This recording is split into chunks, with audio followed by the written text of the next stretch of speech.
내가 위안말기란다. 살 날이 얼마 안 남았다고 하더라. 위안말기라고 했더니 자식들이 달라지더군요. 내가 위안말기일 수도 있다는구나, 내 어머니. 갑작스러운 말에 자식들은 모두 놀란 반응이었습니다. 그래서 내 재산의 일부를 너희에게 먼저 나눠주려고 한다. 어머니 재산의료 검사는 제대로 하신 거예요. 어머니 몸은 괜찮으신 거죠? 같은 말에도 이렇게나 다른 반응. 김말자는 생각이 많아졌습니다. 사연 시작 전에 무료로 할 수 있는 구독과 좋아요 해주시고 어디에서 듣고 계신지 댓글 남겨주시면 감사함으로 인사드리겠습니다. 늦가을 저녁이 깊어가는 시간, 강남의 한 대저택은 조용하기만 했습니다. 넓은 거실에는 70인치 대형 TV가 켜져 있었지만 아무도 보는 사람이 없었죠. 김말자 회장은 긴 식탁 앞에 혼자 앉아 있었습니다.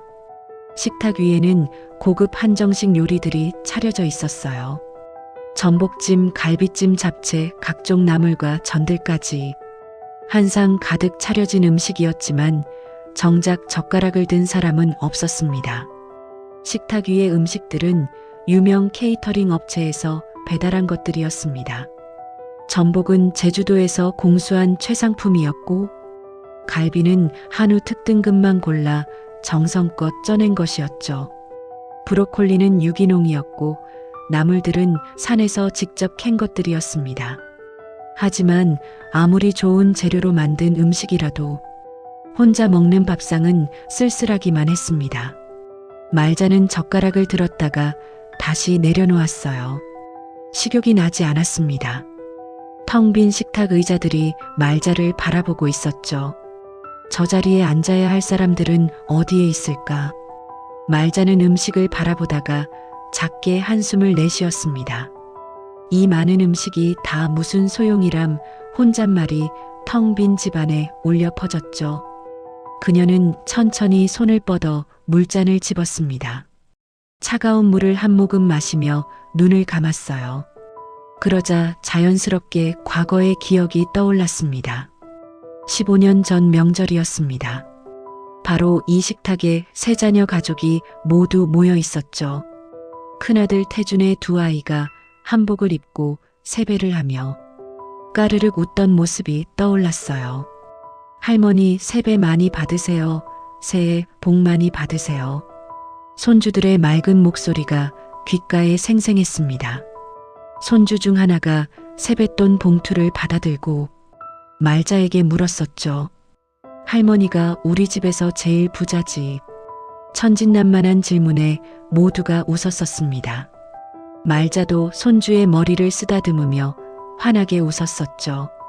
할머니가 제일 부자란다. 우리 손주들이 있으니까. 큰 며느리는 음식을 맛보며 계속 칭찬을 했었습니다. 어머님 진짜 맛있어요. 역시 최고예요. 이 잡채 양념이 정말 일품이네요. 비법 좀 알려주세요. 저도 만들어 보고 싶어요. 둘째 서연은 형수와 농담을 주고받으며 웃었고 막내 하리는 조용히 음식을 먹으면서도 가끔 말자를 바라보며 미소 지었었어요.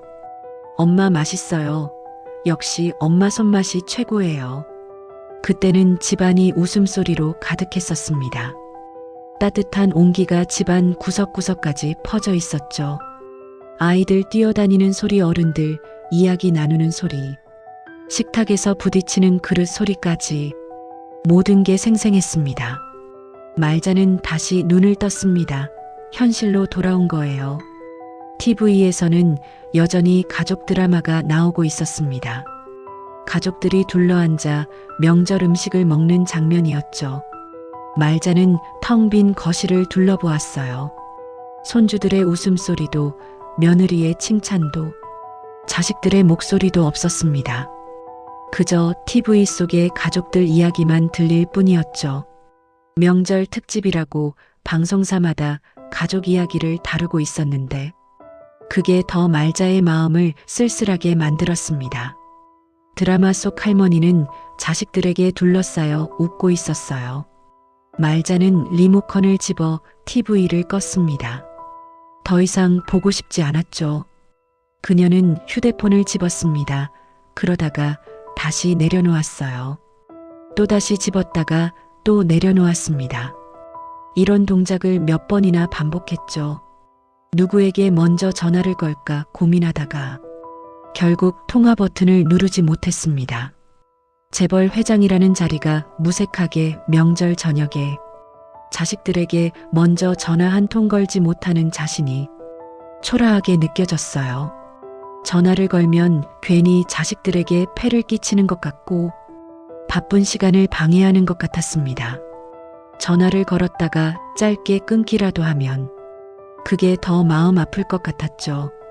잠시 후 말자의 휴대폰이 울렸습니다. 화면을 보니 비서였어요. 말자가 전화를 받았습니다. 여보세요. 비서의 목소리가 들려왔죠. 회장님 필요하신 거 없으신지 확인차 전화드렸습니다. 식사는 하셨는지요? 불편한 건 없으신지? 말자가 물었습니다. 김 비서 명절인데 왜 집에 안 가고 대기하고 있나? 가족들이 기다리지 않나? 비서가 조심스럽게 대답했어요. 회장님께서 혹시 필요하실까 봐서요. 제 가족은 괜찮습니다. 이해해줍니다. 말자는 쓴웃음을 지었습니다. 그래 알았네 수고하게. 가족들이 기다리겠어. 일찍 들어가게. 통화를 끊는 말자의 얼굴에는 깊은 외로움이 서려 있었어요. 비서는 자신을 위해 명절에도 대기하고 있는데 정작 자식들은 연락 한 통 없다는 사실이 가슴을 찔렀습니다. 말자는 잠시 망설이다가 다시 비서에게 전화를 걸었습니다. 김 비서 미안한데 한 가지만 더 부탁하네. 아이들 연락처 알지 각자 뭐 하는지 좀 알아봐 주게. 조용히 알아봐 주게 눈치채지 못하게. 비서는 잠깐의 침묵 끝에 알겠습니다. 회장님 하고 대답했죠. 회장님 목소리가 평소와 다르신데 괜찮으신 겁니까? 말자가 대답했습니다. 괜찮네. 그냥 궁금해서. 30분쯤 지났을까 비서에게서 답이 왔습니다. 조심스러운 목소리였어요. 회장님 확인했습니다. 큰아들 태준 이사님은 지금 가족들과 함께 하와이의 5성급 리조트에 계신다고 합니다. 일주일 일정으로 휴양을 즐기고 계시고 SNS에 가족 사진들을 올리고 계시더군요. 비서는 계속 보고했습니다. 둘째 서연 이사님은 싱가포르로 골프 여행을 떠나셨고 호텔 스위트룸에서 머무시는 것 같습니다. 역시 SNS에 럭셔리한 사진들을 계속 업로드하고 계시더군요. 막내 할인 씨만 평소처럼 집에 계신다고 합니다. 직장 일 마치고 집에서 조용히 지내고 계시고 내일 회장님 댁에 들르실 예정이라고 합니다. 말자는 휴대폰을 들여다보았습니다. 오전에 할인에게서 온 문자 한 통이 보였어요. 엄마 명절 잘 보내세요. 제가 내일 들를게요. 오늘은 직장 동료 가족 모임 있어서 못 가서 죄송해요. 엄마 혼자 계시는 거 마음이 아파요. 내일 꼭 갈게요. 사랑해요, 엄마. 짧은 문자였지만 적어도 연락은 한 셈이었죠. 걱정하는 마음도 느껴졌습니다. 다른 두 아들은 아무런 연락도 없었습니다. 문자 하나 전화 한 통 없어. 말자는 쓸쓸한 웃음을 지었습니다. 나 없이도 다들 잘 사는구나. 해외여행에 골프여행 즐겁게 지내는구나. 그 순간 며칠 전 병원에서 있었던 일이 떠올랐어요. 정기 검진을 받으러 갔던 날이었습니다. 주치의가 검사 결과를 보며 조심스럽게 말했었습니다. 회장님 위에 약간의 이상 소견이 보입니다. 염증인지 궤양인지 정확히 확인이 필요합니다. 정밀 검사를 한번 받아보시는 게 좋겠습니다. 내시경, 조직 검사와 CT 촬영을 권합니다. 말자는 크게 놀라지 않았어요. 나이가 있으니 당연한 일이었죠. 75살이면 몸 여기저기 아픈 게 당연했습니다. 알겠습니다. 선생님, 검사 일정 잡아주세요. 주치의가 고개를 끄덕이며 말했습니다. 다음 주에 가능하십니까? 빠를수록 좋습니다. 말자는 그날 병원을 나서며 이상한 생각이 들었습니다. 만약 내가 정말 큰 병에 걸린다면 아이들은 어떻게 반응할까? 진심으로 걱정해 줄까 아니면 재산부터 생각할까? 걱정하는 척하면서 속으로는 계산할까? 말자는 차 안에서 계속 생각에 잠겼습니다. 운전기사가 물었어요. 회장님 괜찮으십니까? 말자가 고개를 끄덕였습니다. 괜찮네, 집으로 가세. 차는 강남대로를 달렸습니다. 창밖으로 화려한 빌딩들이 지나갔죠. 말자는 그 빌딩들을 바라보며 생각했습니다. 저 건물들 중에 내 회사 건물도 있어. 몇십 년을 일만 하며 쌓아온 재산. 500억이 넘는 자산이 있지. 하지만 지금 이 순간 나는 외롭기만 해. 돈이 많다고 행복한 건 아니구나. 그날 밤 말자는 잠을 이루지 못했습니다.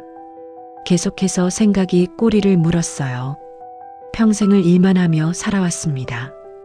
아이들에게 물질적으로는 모든 걸 다 해줬죠.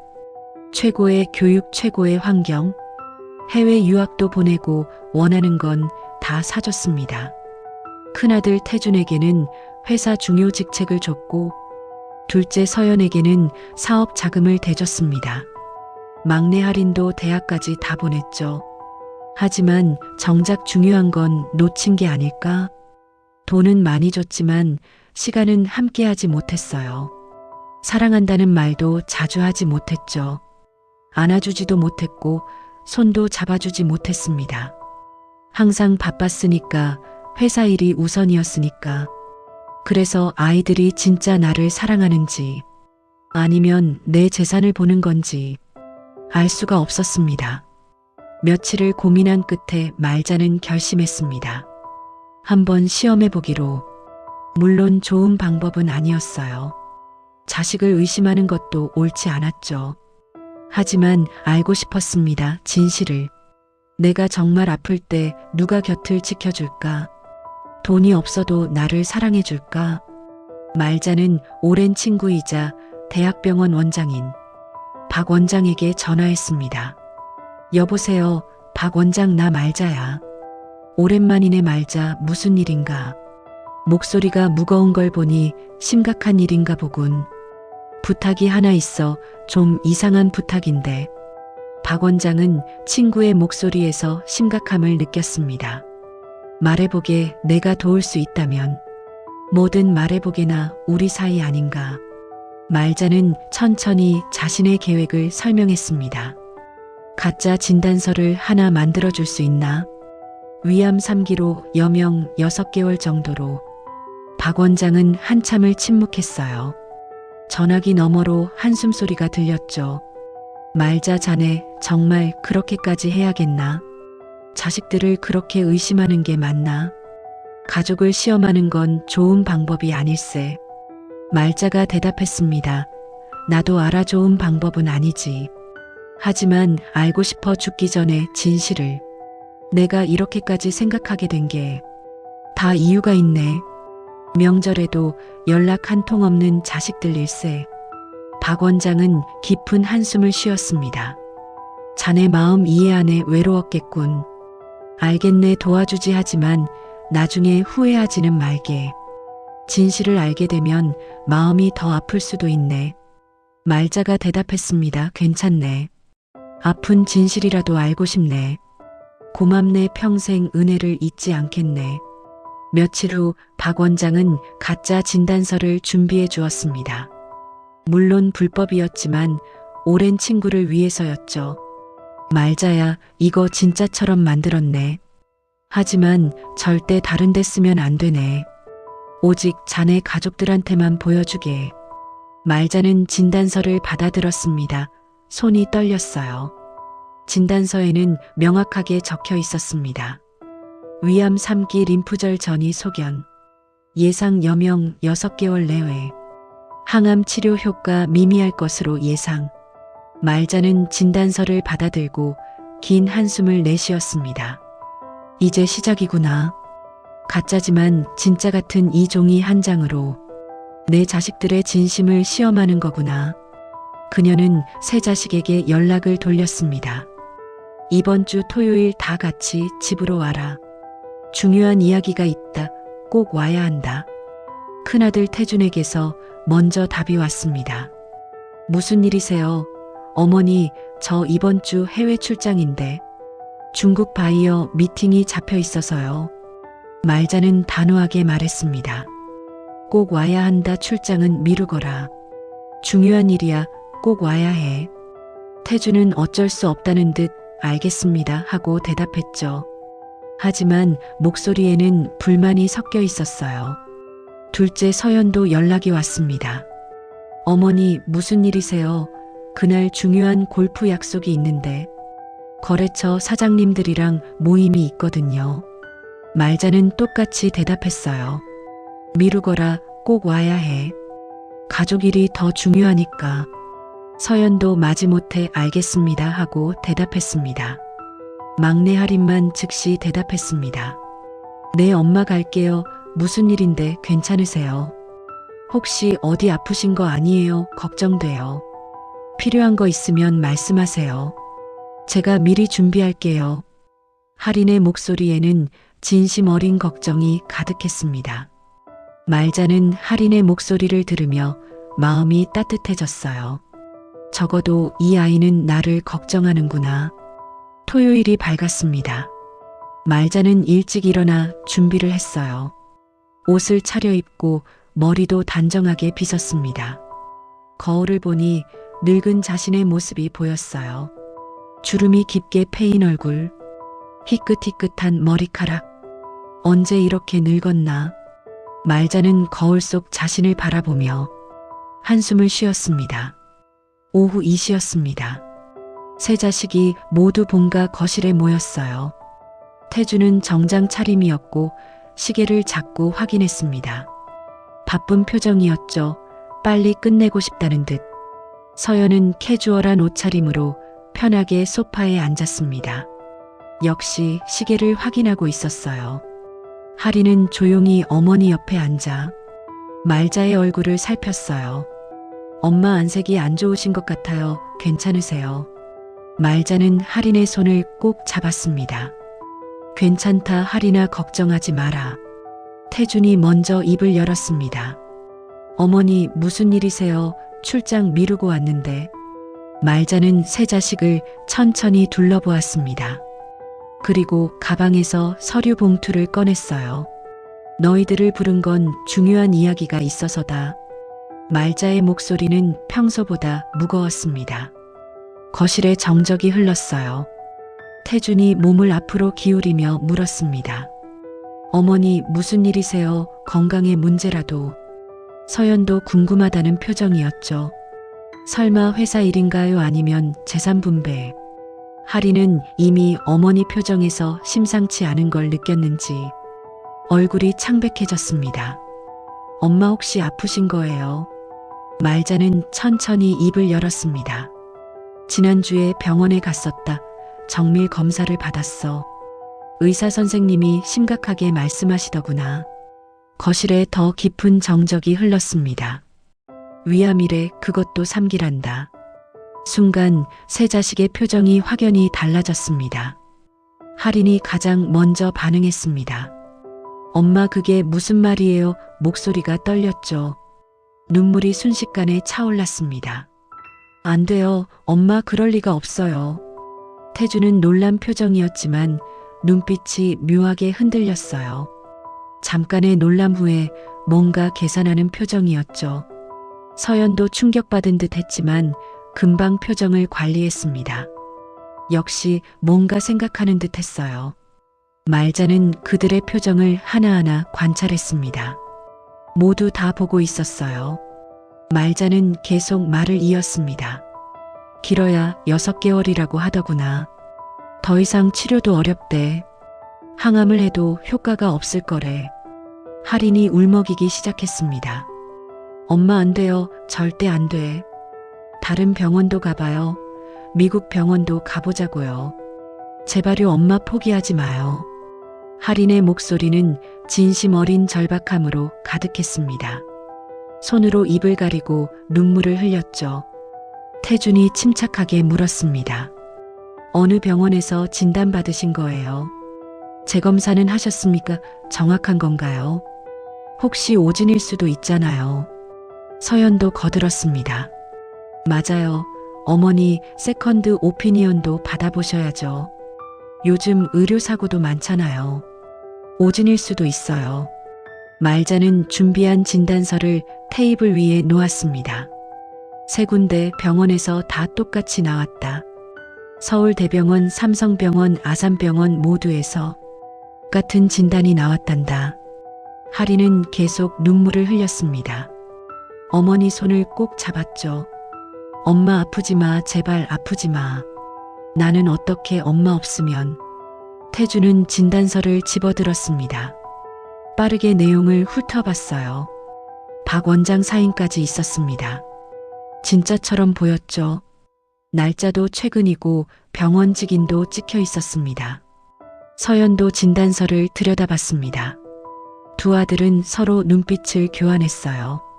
뭔가 계산하는 표정이었습니다. 입술을 씹으며 생각하는 모습이었죠. 말자는 그 모습을 놓치지 않았습니다. 다 보고 있었어요. 미세한 표정 변화까지 모두 관찰했습니다. 그리고 말자는 마지막 미끼를 던졌습니다. 그래서 너희들에게 미리 말하는 거다. 내 재산을 정리하려고 한다. 각자 지분과 현금을 나눠주려고. 순간 태준과 서연의 눈빛이 미묘하게 변했습니다. 살짝 빛나는 것 같았어요. 말자는 그걸 확실히 봤습니다. 말자는 계속 말했어요. 회사 지분 10%씩 그리고 현금으로 각자 100억씩 미리 증여하마. 세금 문제도 있고 나중을 위해서. 엄청난 금액이었습니다. 지분 10%면 시가로 약 200억. 현금 100억까지 하면 300억씩이었죠. 태준이 조심스럽게 물었습니다. 어머니, 그건 그러니까. 말투가 살짝 떨렸어요. 말자가 손을 저었어요. 내 뜻이 그래. 미리 정리해 두는 게 세금 면에서도 유리하단다. 변호사랑 세무사한테 다 상담받았어. 할인이 고개를 저었습니다. 엄마, 그런 이야기 하지 마요. 돈은 필요 없어요. 엄마만 건강하시면 돼요. 돈 같은 건 하나도 중요하지 않아요. 말자는 할인의 손을 꼭 잡았습니다. 고맙다 할인아, 하지만 정리는 해야지. 내가 죽고 나서 너희들이 싸우면 안 되잖니. 서연이 조심스럽게 입을 열었습니다. 어머니, 유언장도 작성하실 건가요? 만약 그러신다면 저희가 도와드릴게요. 말자가 고개를 끄덕였습니다. 그래, 변호사랑 상담할 거다. 곧 작성할 예정이야. 태준이 재빨리 말했습니다. 제가 아는 변호사 소개해 드릴게요. 상속 전문가예요. 실력이 아주 좋습니다. 세무 처리도 완벽하게 해주고요. 말자는 속으로 피식 웃었습니다. 벌써 시작이구나. 변호사 소개하겠다니. 서연도 거들었습니다. 저도 아는 회계사 있어요. 자산평가 정확하게 해주는 사람이에요. 필요하시면 연결해 드릴게요. 말자는 두 아들을 바라보았습니다. 고맙다. 너희 뜻은 알겠다. 내가 알아서 할 테니 걱정하지 마라. 하리는 계속 울고 있었습니다. 태준과 서연은 이미 다른 생각을 하고 있었죠. 그날 저녁 자식들이 돌아간 후 말자는 혼자 거실에 앉아 있었습니다. 태준과 서연의 표정이 계속 눈앞에 아른거렸어요. 충격보다는 계산, 슬픔보다는 기대. 그게 역력히 보였습니다.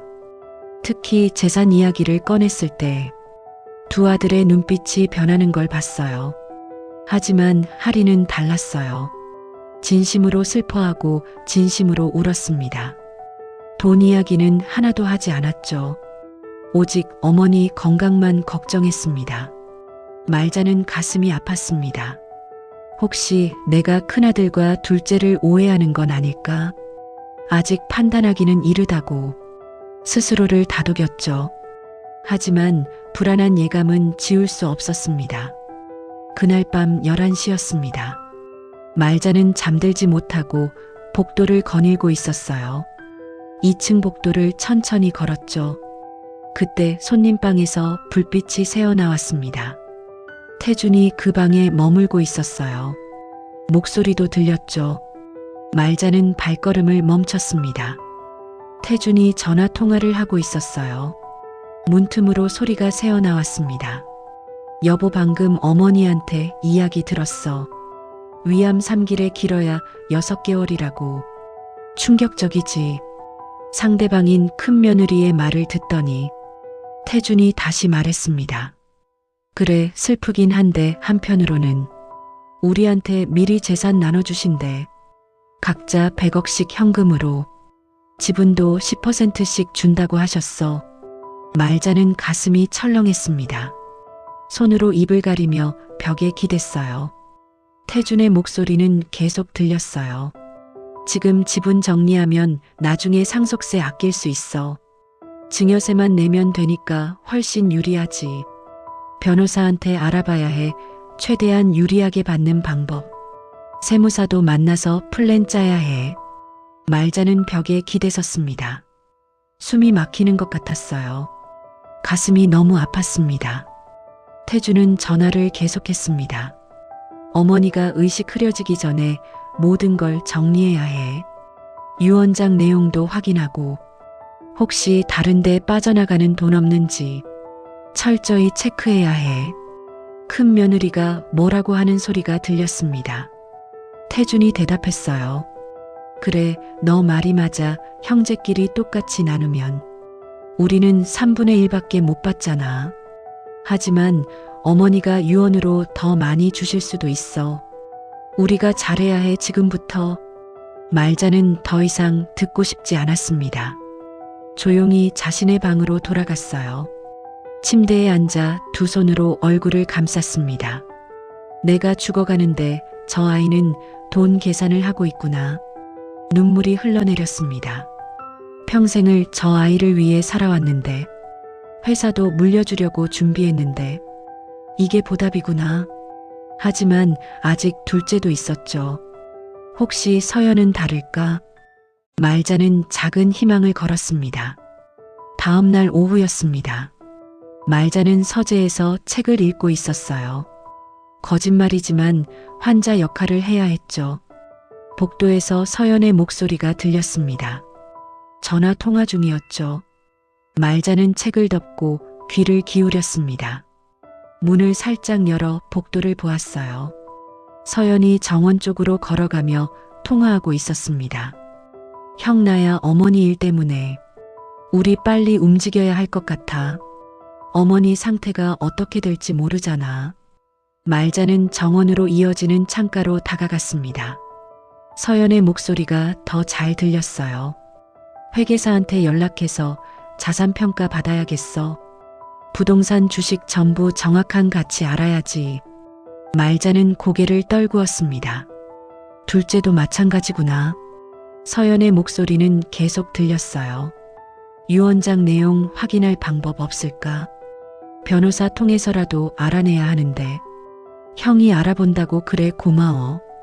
우리 둘이 협력해서 최대한 많이 받자. 동생 할인한테 너무 많이 가면 안 되잖아. 말자는 창문을 닫았습니다. 더 이상 듣고 싶지 않았어요. 소파에 주저앉았습니다. 가슴이 너무 아팠죠.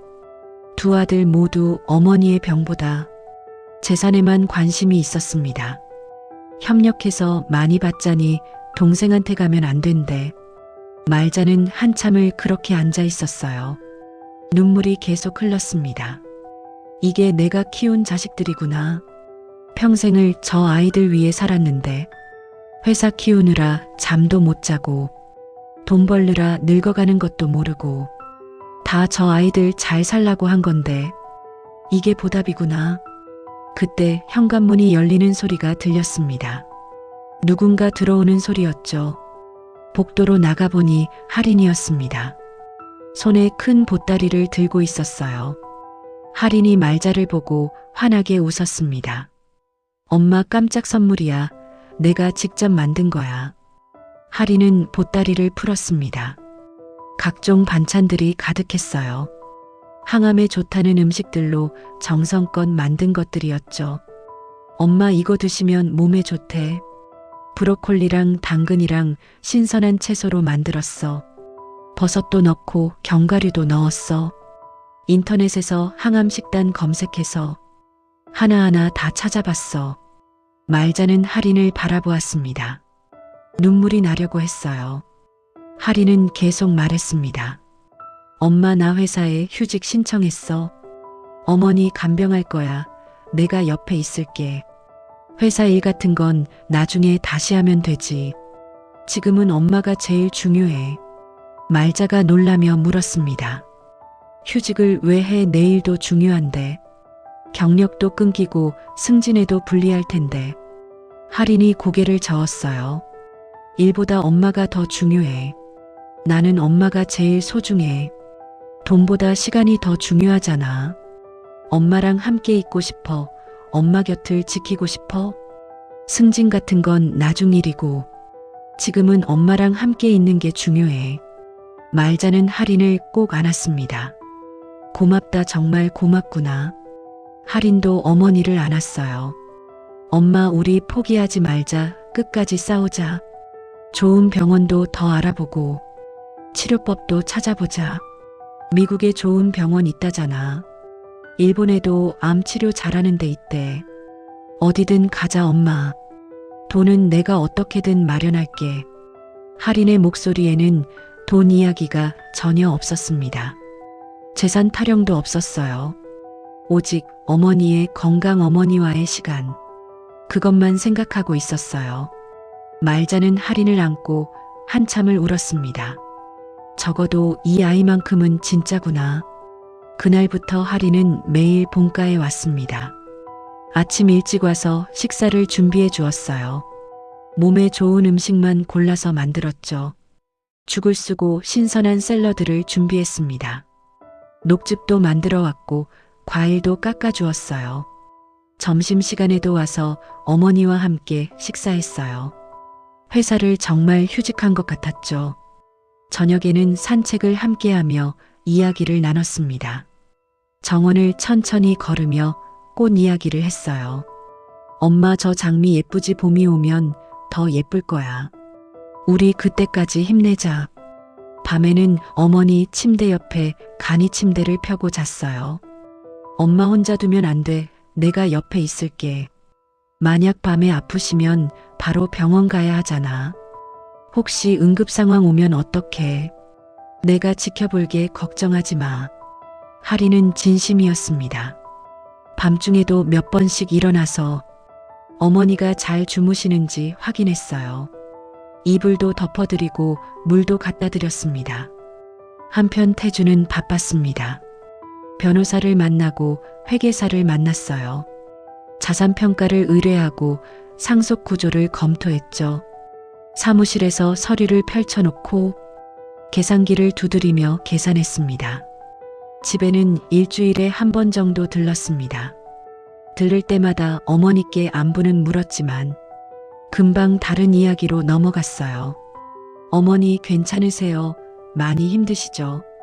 그런데 어머니 유언장은 작성하셨어요. 변호사는 만나보셨고요. 공증은 하실 건가요? 말자는 그때마다 아직이다 하고 대답했습니다. 곧 할 거다. 조금만 기다려라. 태주는 조급해 보였습니다. 빨리 정리하고 싶어 하는 것 같았죠. 서연도 비슷했습니다. 어쩌다 한 번씩 들러서 형식적인 인사만 했어요. 어머니 괜찮으세요? 약은 드시고 계시죠? 식사는 잘하세요? 몸조리 잘하시고요. 하지만 오래 머물지 않았습니다. 항상 다른 약속이 있다며 서둘러 나갔죠. 골프 약속이 있다. 거래처 사장 만나야 한다. 핑계는 많았습니다. 두 아들이 머무는 시간은 고작 30분 정도였습니다. 반면 할인은 하루 종일 어머니 곁에 있었어요. 식사 준비하고 설거지하고 빨래도 하고 청소도 했습니다. 집안 구석구석 다 챙겼어요. 엄마 이불 햇볕에 말렸어. 보송보송할 거야. 이 베개 커버도 세탁했어. 화장실 청소도 하고 방 정리도 했어. 엄마가 편하게 쉬셔야 해.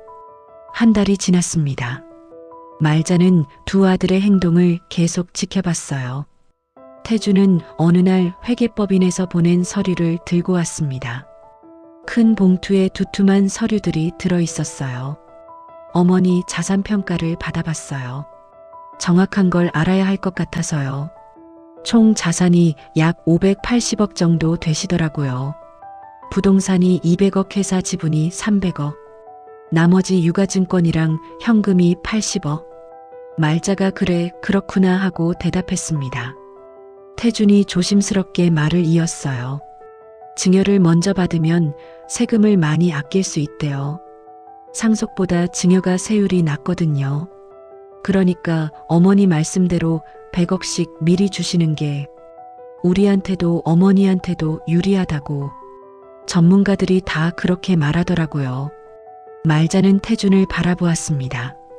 너는 내가 편히 죽는 것보다 세금이 더 중요하니? 태준이 깜짝 놀라며 당황했습니다. 아니에요.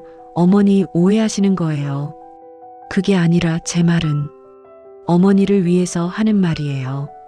말자가 손을 저었어요. 알았다, 생각해보마. 내 뜻은 알겠다. 이제 가봐도 된다. 태주는 더 이상 말하지 못하고 아쉬운 표정으로 물러났습니다. 며칠 후 서연이 찾아왔습니다. 손에 서류 가방을 들고 있었어요. 어머니, 제가 변호사를 한 분 모시고 왔어요. 유언장 작성 도와드리려고요. 말자가 물었습니다. 내가 부탁했니? 서연이 대답했습니다. 아니에요. 하지만 필요하실 것 같아서요. 미리 준비하시는 게 좋잖아요. 유언장 없으면 나중에 법정 상속으로 가는데 그럼 복잡해지거든요. 말자는 피식 웃었습니다. 서연아, 내가 걱정하는 건 내 죽음이 아니라 내 몫이 정해지지 않은 것 아니냐? 서연의 얼굴이 붉어졌습니다. 어머니, 그게 아니라 오해하시는 거예요. 저 진심으로 걱정돼서 그래요. 말자가 일어섰습니다. 오늘은 그만 가거라. 나 피곤하다, 쉬고 싶어. 서연은 할 수 없이 돌아가야 했습니다. 변호사를 데려온 게 역효과였던 거죠. 2달이 지났습니다. 말자의 연기는 완벽했습니다. 식사량을 줄이고 체중도 의도적으로 뺐어요. 원래 55kg였는데 50kg까지 줄였습니다. 때때로 힘들어하는 척도 했죠. 거실을 걷다가 휘청거리기도 하고 식사 중에 포크를 떨어뜨리기도 했습니다. 하리는 점점 더 불안해했습니다. 엄마, 많이 드셔야 돼. 힘을 내야 한다고. 이렇게 안 드시면 어떡해. 약도 제대로 드세요. 제발 좀. 엄마, 나 무서워. 엄마 잃을까봐. 하린의 눈에는 항상 눈물이 고여 있었습니다. 한편 태준과 서연은 계속 움직였어요. 태준은 변호사와 여러 번 만났습니다. 강남의 고급 레스토랑에서 만나 상담했죠. 유언장이 없을 경우 법정 상속 비율을 확인했습니다. 3분의 1씩 나뉜다는 사실을 알았죠. 하지만 유언장이 있으면 달라질 수 있다는 것도 알았습니다. 유류분 제도도 공부했어요. 최소한 법정 상속분의 절반은 받을 수 있다는 것.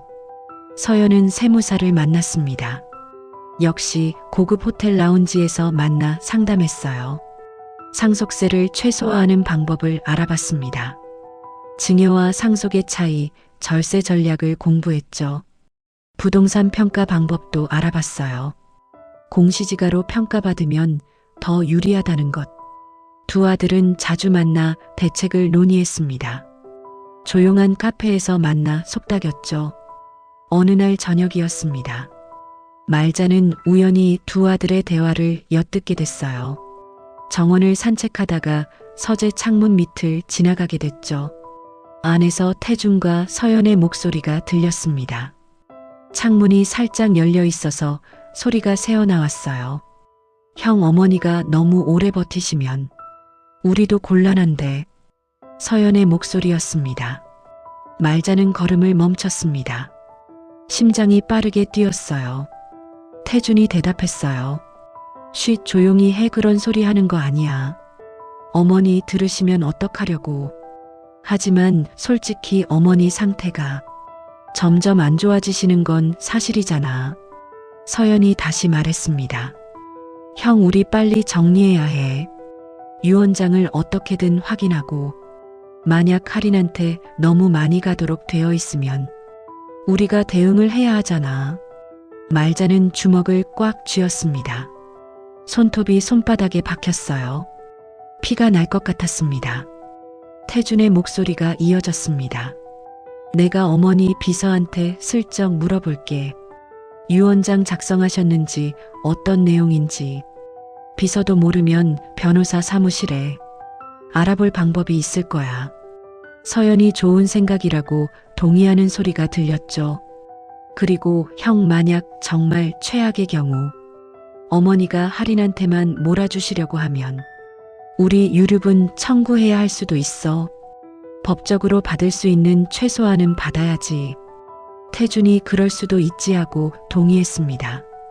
어머니한테 섭섭하지만 우리도 살아야 하잖아. 말자는 더 이상 듣지 못하고 그 자리를 떠났습니다. 정원 벤치에 주저앉았어요. 하늘을 올려다봤습니다. 별이 빛나고 있었죠. 하지만 말자의 눈에는 아무것도 보이지 않았어요. 내가 낳은 자식들이 정말 많나? 평생을 저 아이들 위해 살아왔는데 마지막까지 저렇게 계산만 하는구나. 너무 오래 버티면 곤란하다니.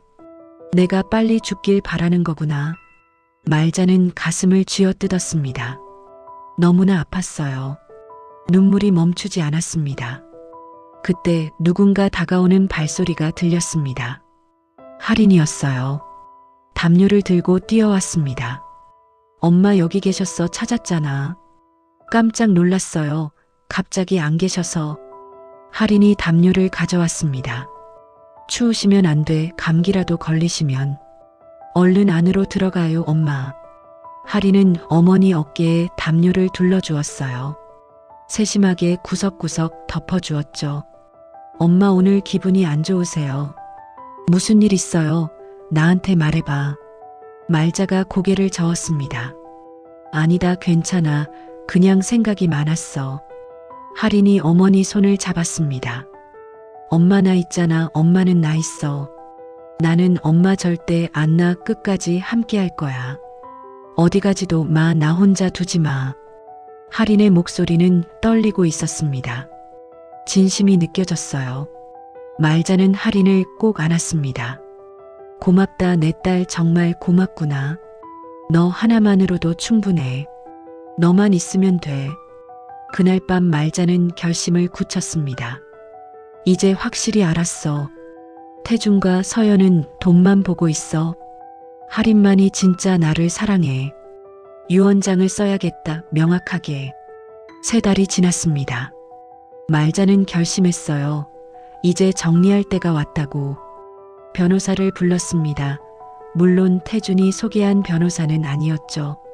말자가 직접 오래 알고 지낸 민 변호사를 불렀습니다. 민 변호사는 40년 직이었어요. 신뢰할 수 있는 사람이었죠. 회장님, 유언장을 작성하시겠다고요. 오랜만에 연락 주셔서 기뻤습니다만 무슨 일이신지 궁금하네요. 민 변호사가 조심스럽게 물었습니다. 말자가 고개를 끄덕였어요. 그래, 지금 바로 작성하고 싶네. 중요한 결정을 내렸어. 민 변호사는 서류를 펼쳤습니다.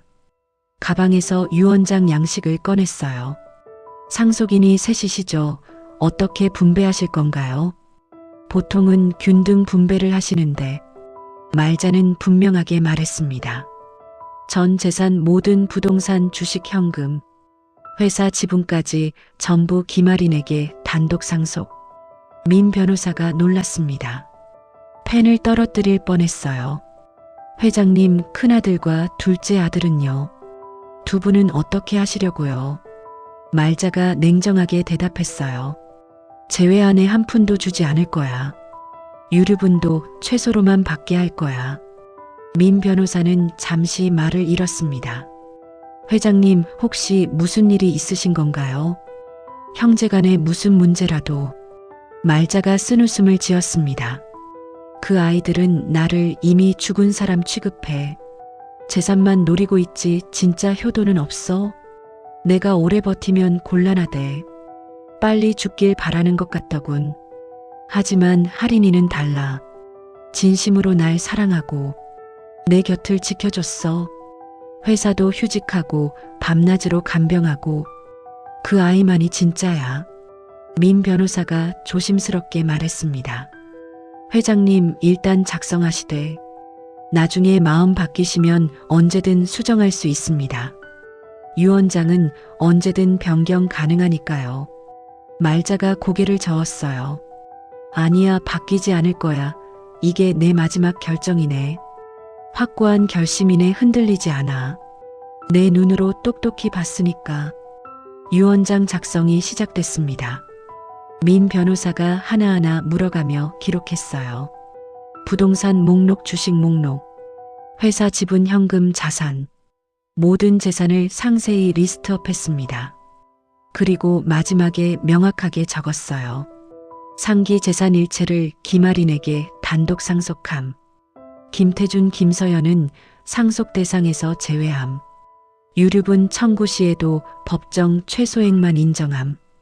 유 원장 작성이 끝났습니다. 민 변호사가 마지막으로 물었어요. 회장님, 정말 확실하십니까? 한 번 더 생각해 보시겠습니까? 말자가 단호하게 대답했습니다. 확실하네. 더 이상 고민 없어. 공증까지 해주게. 법적 효력 확실하게. 민 변호사가 고개를 끄덕였습니다. 알겠습니다. 공증 일정 잡겠습니다. 며칠 후 공증 사무소에서 공증까지 마쳤습니다. 이제 법적으로 완벽한 유 원장이었죠. 어떤 이의 제기에도 흔들리지 않을 완벽한 법적 문서였습니다. 일주일 후였습니다. 말자는 새 자식을 다시 불렀습니다. 중요한 이야기가 있다고. 토요일에 모두 모이라고. 새 자식 모두에게 문자를 보냈습니다. 이번에는 정말 중요한 이야기다. 꼭 와야 한다. 시간 내라. 토요일 오후 2시 새 자식이 거실에 모였습니다. 태준과 서연은 긴장한 표정이었어요. 혹시 유 원장 이야기인가? 그런 기대 섞인 표정이었죠. 하리는 어머니 얼굴만 걱정스럽게 바라봤습니다. 엄마 안색이 더 안 좋아진 것 같아. 체중도 더 빠지신 것 같고. 말자는 천천히 입을 열었습니다. 너희들을 부른 건 고백할 게 있어서다. 세 자식 모두 귀를 기울였습니다. 무슨 고백일까 궁금해했죠. 말자가 깊은 숨을 쉬고 말했어요. 사실은 위안 말기는 거짓말이었다. 순간 시간이 멈춘 것 같았습니다. 아무도 움직이지 않았어요. 정적만이 흘렀습니다. 태준이 먼저 반응했습니다. 네, 뭐라고요? 지금 무슨 말씀을? 거짓말이라니, 그게 무슨? 서연도 어안이 벙벙한 표정이었습니다. 거짓말이라고요? 어머니가 우리를 속이셨단 말입니까? 진단서까지 보여주시고 병원 이름까지 대시면서. 하리는 눈물을 흘렸습니다. 엄마 정말 아프지 않아. 암 아니에요. 정말요, 엄마 진짜예요. 말자가 하린을 보며 고개를 끄덕였습니다. 그래, 하린아, 엄마는 건강해.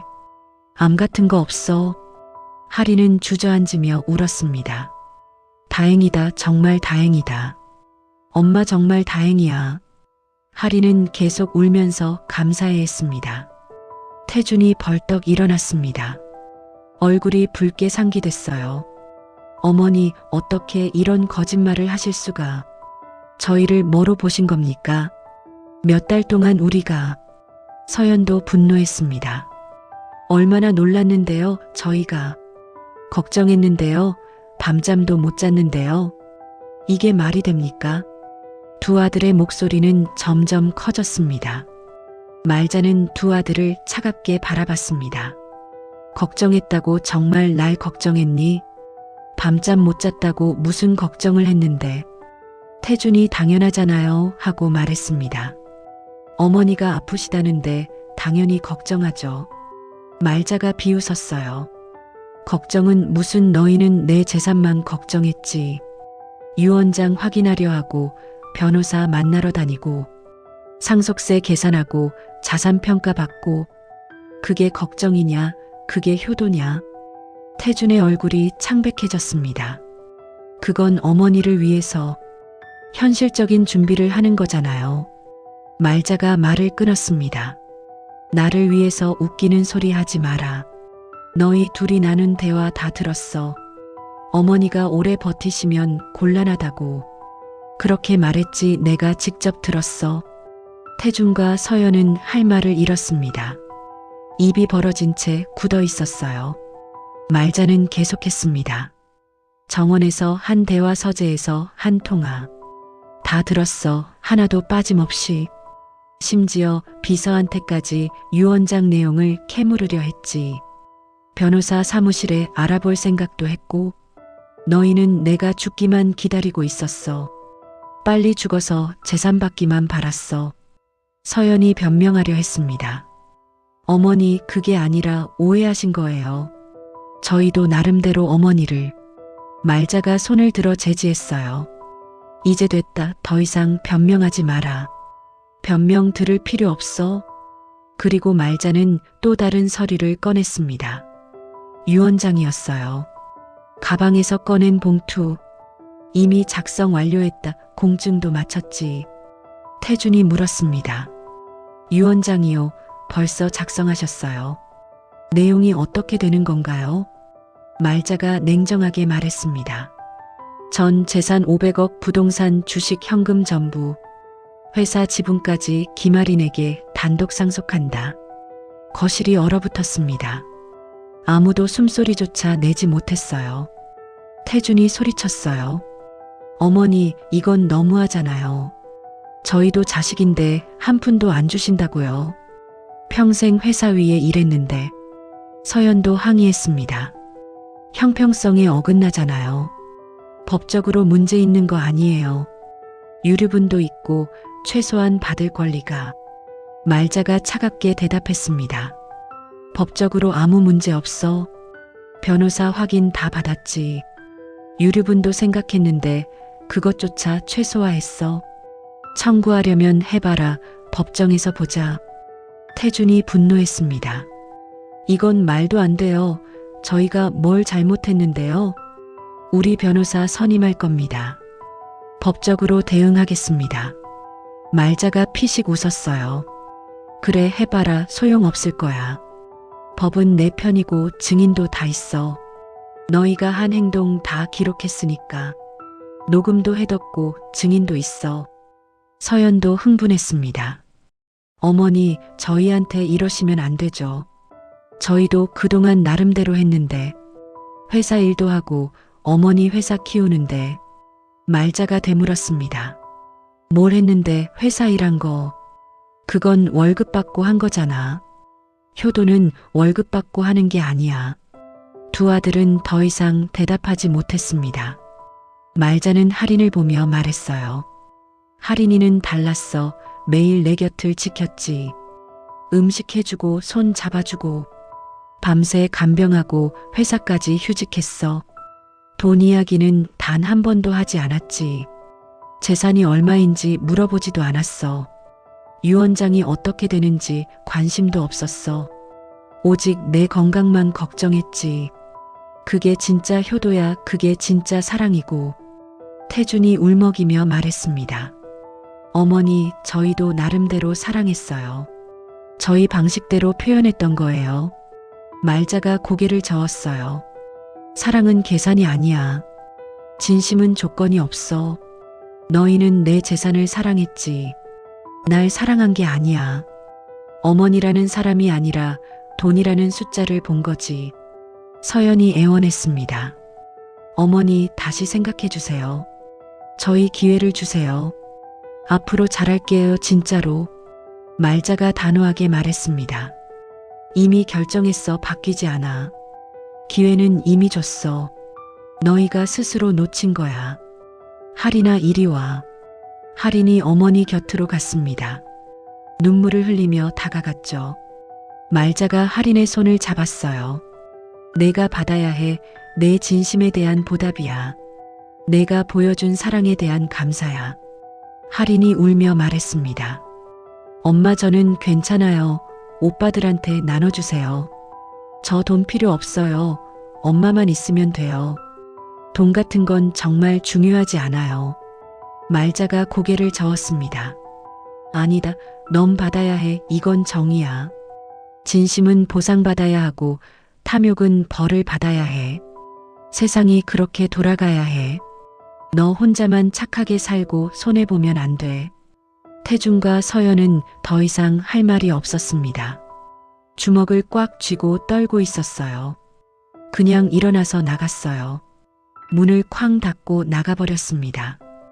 현관문 닫히는 소리가 크게 울렸죠. 거실에는 말자와 할인만 남았습니다. 할인은 계속 울고 있었어요. 엄마, 정말 건강하시죠? 진짜 아프신 거 아니죠? 앞으로 오래 사실 수 있는 거죠? 말자가 할인을 안았습니다. 그래, 건강해. 앞으로 오래 살 거야. 내 옆에서 내 결혼도 보고 손주도 볼 거야. 두 사람은 한참을 그렇게 안고 있었습니다. 한 달이 지났습니다. 태주는 변호사를 고용했습니다. 유언장 무효 소송을 내기로 했어요. 대형 로펌의 변호사를 선임했죠. 어머니가 정신이 온전하지 않았다고 주장하려고 했습니다. 하지만 변호사는 고개를 저었어요. 회장님, 정신 상태는 전혀 문제 없으십니다. 오히려 너무 명료하십니다. 게다가 공증까지 마친 유언장은 뒤집기가 거의 불가능합니다. 태주는 포기하지 않았습니다. 유류분 청구라도 하겠다고 했죠. 법정 상속분의 절반은 받을 수 있잖아요. 변호사가 계산해 봤습니다. 회장님, 재산 500억을 3등분하면 1인당 약 160억 정도입니다. 그 절반이면 80억 정도죠. 하지만 유언장에 명시되어 있기 때문에 실제로는 60억 정도밖에 안 될 겁니다. 태주는 그나마 다행이라고 생각했어요. 60억이라도 받아야지. 한편 서연도 똑같이 움직였습니다. 자기 변호사를 통해 유류분 청구 준비를 했어요.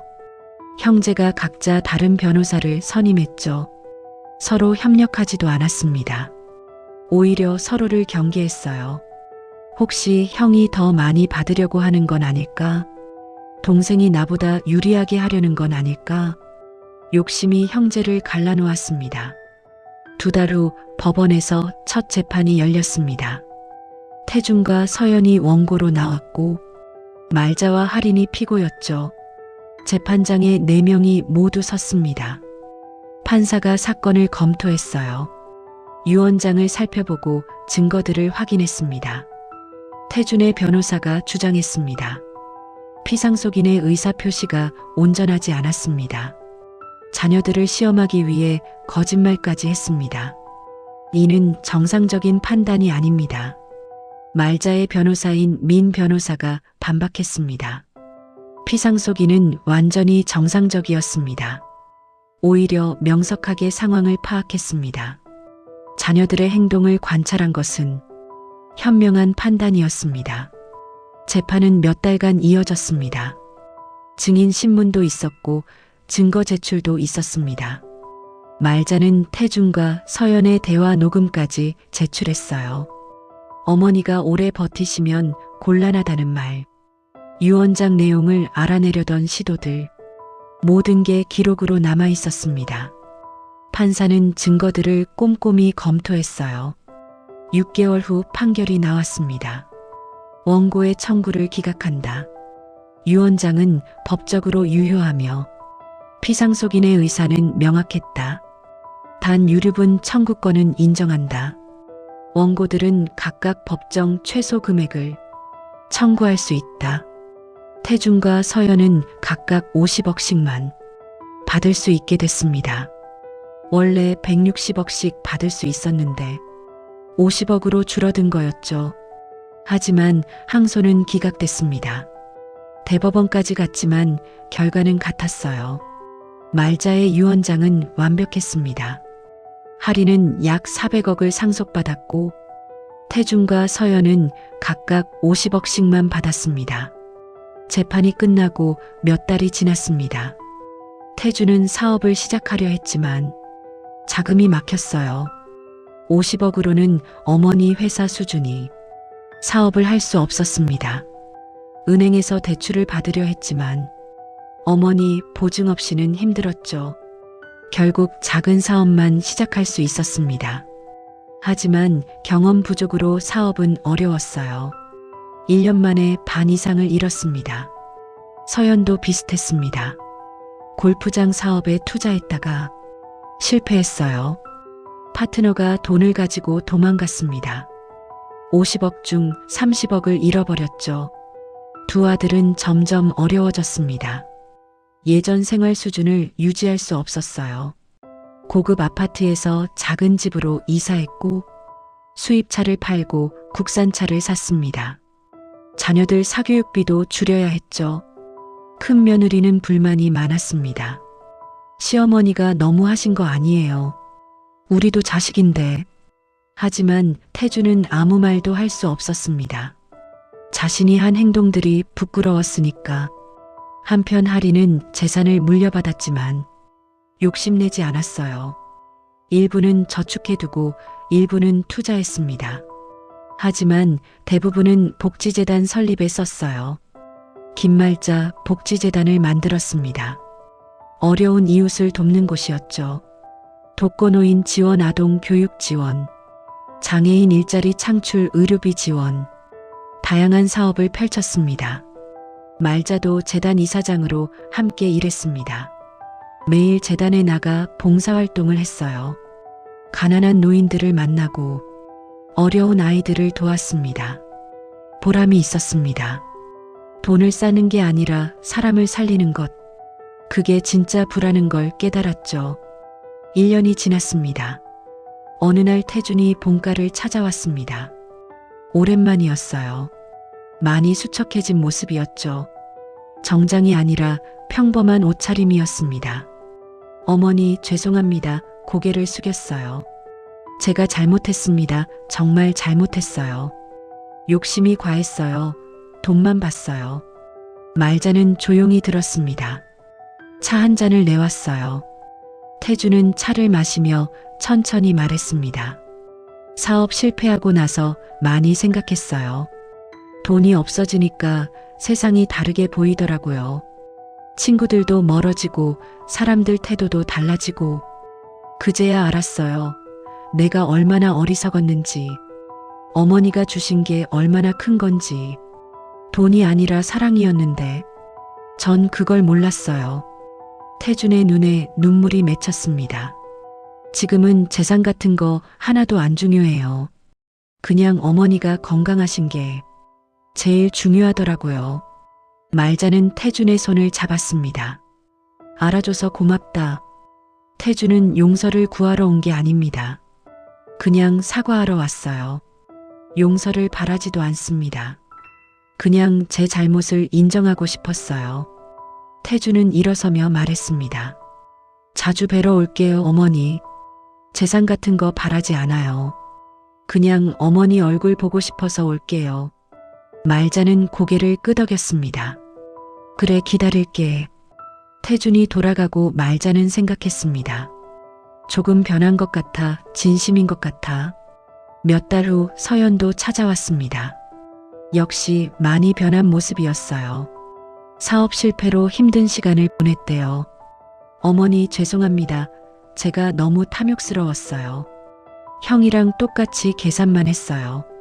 어머니 마음은 생각하지 않았어요. 말자는 서연도 똑같이 대했습니다. 차를 내주고 이야기를 들었죠. 알아줘서 고맙다, 시간이 필요하다. 서연도 이해한다며 물러갔습니다. 2년이 지났습니다. 태준과 서연은 정말 변했습니다. 더 이상 돈 이야기를 하지 않았어요. 가끔 본가에 와서 어머니를 뵀습니다. 선물도 가져오지 않았죠. 그냥 빈손으로 왔어요. 어머니 보고 싶어서 왔어요. 그렇게 말하며 차 한 잔 마시고 갔습니다. 말자는 조금씩 마음을 열었습니다.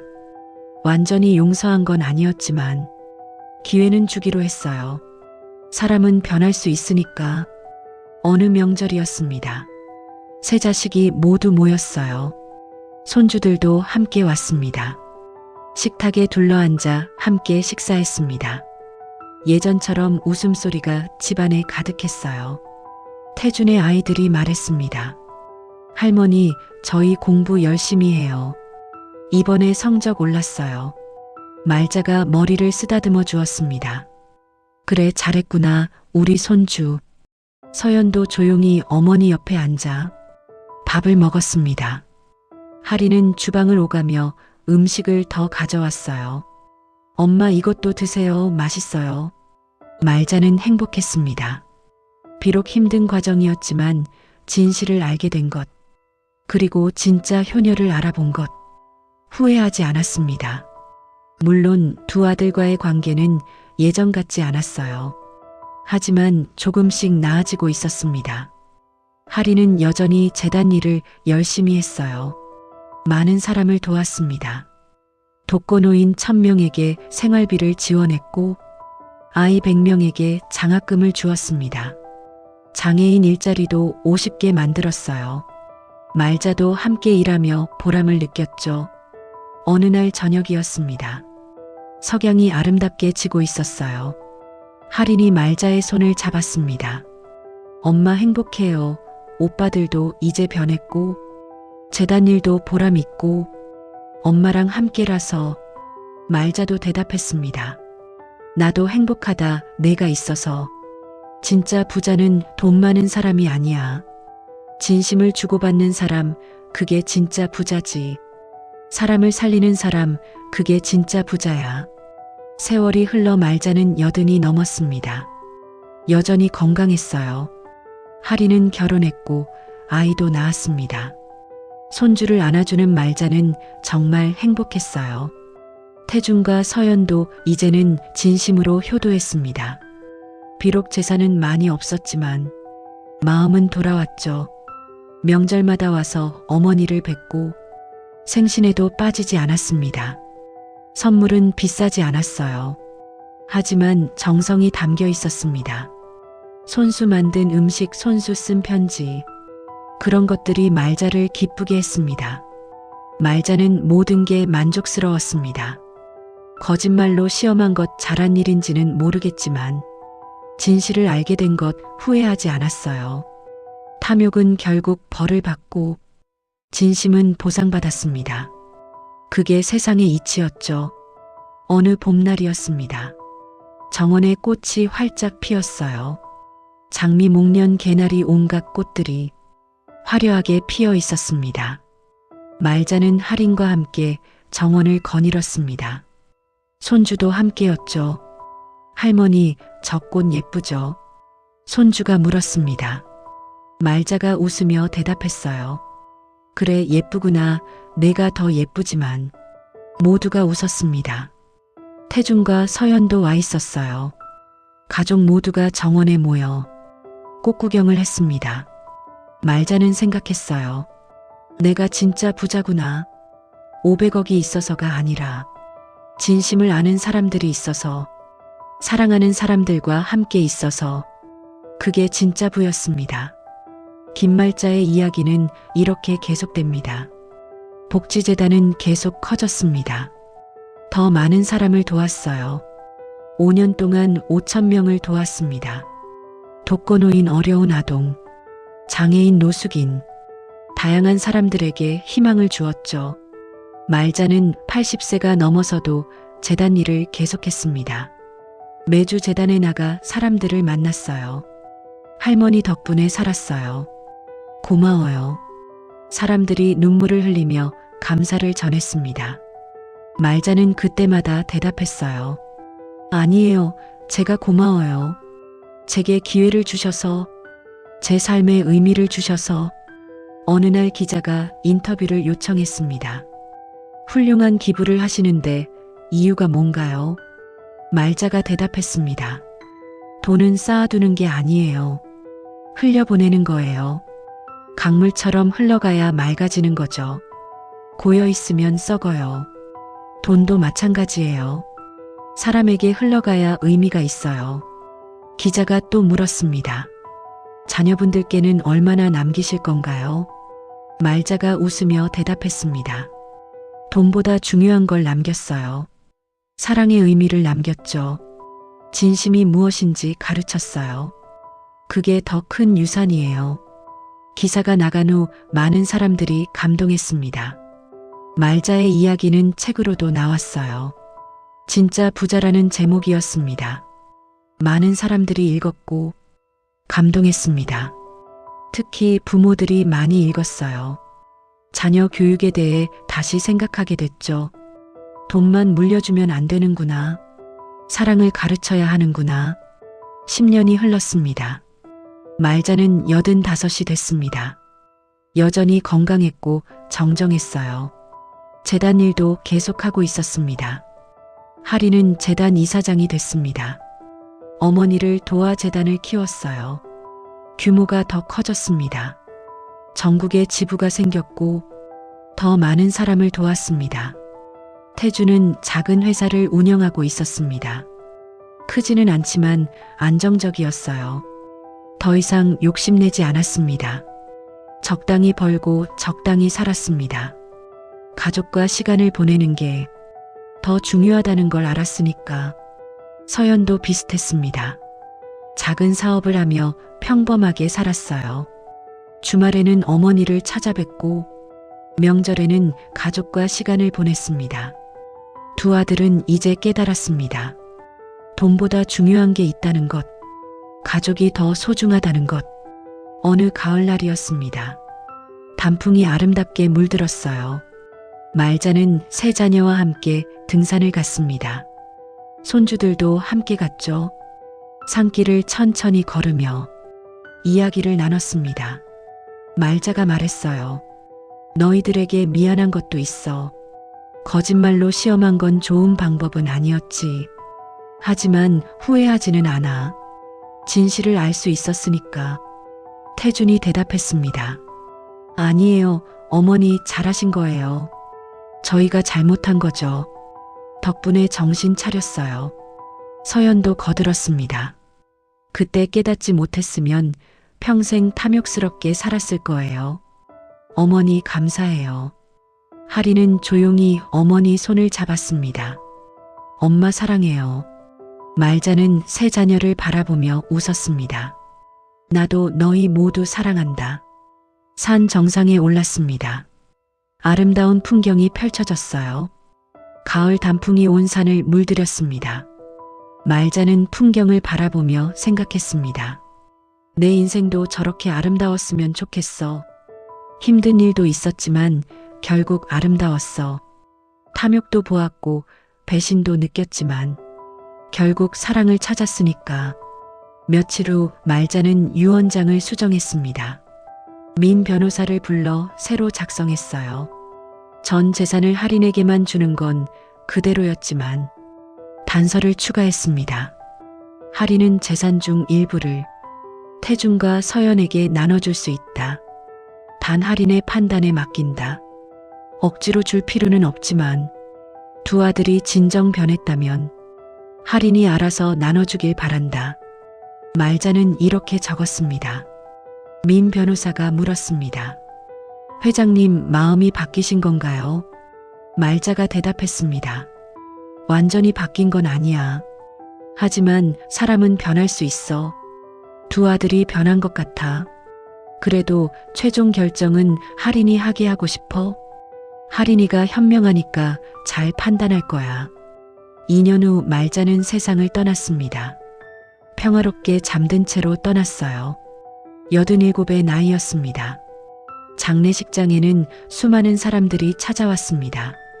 재단의 도움을 받았던 사람들이었어요. 할머니 덕분에 살았습니다. 회장님이 희망을 주셨어요. 눈물을 흘리며 감사를 전했습니다. 세 자녀는 어머니 곁을 지켰습니다. 하리는 하염없이 울었고 태중과 서연도 눈물을 흘렸습니다. 장례가 끝나고 유언장이 공개됐습니다. 예상대로 전 재산은 하린에게 갔습니다. 하지만 단서 조항을 보고 태중과 서연은 놀랐습니다. 어머니가 기회를 주신 거구나. 하린은 고민했습니다. 며칠을 생각한 끝에 결정했어요. 오빠들을 불러 말했습니다. 엄마 뜻대로 할게요. 재산 중 3분의 1씩 나눠줄게요. 태중과 서연이 놀랐습니다. 하린아, 너 그럴 필요 없어. 유언장의 강제는 아니잖아. 하린이 고개를 저었습니다. 아니에요. 오빠들 많이 변하셨잖아요. 엄마도 그걸 아셨던 것 같아요. 그래서 제게 선택권을 주신 거예요. 저는 오빠들이 진심으로 변한 걸 봤어요. 돈 때문이 아니라 진짜 엄마를 사랑했어요. 그러니까 받으세요. 태중과 서연은 눈물을 흘렸습니다. 고맙다, 하린아. 진짜 고맙다. 하지만 우리는 절반만 받을게. 나머지는 내가 재단에 써. 하린이 놀랐습니다. 오빠들, 태준이 말했습니다. 우리도 이제 알아. 돈의 의미를. 많이 가지는 게 중요한 게 아니야. 의미 있게 쓰는 게 중요하지. 서연도 거들었습니다. 재단 일 계속해, 하리나.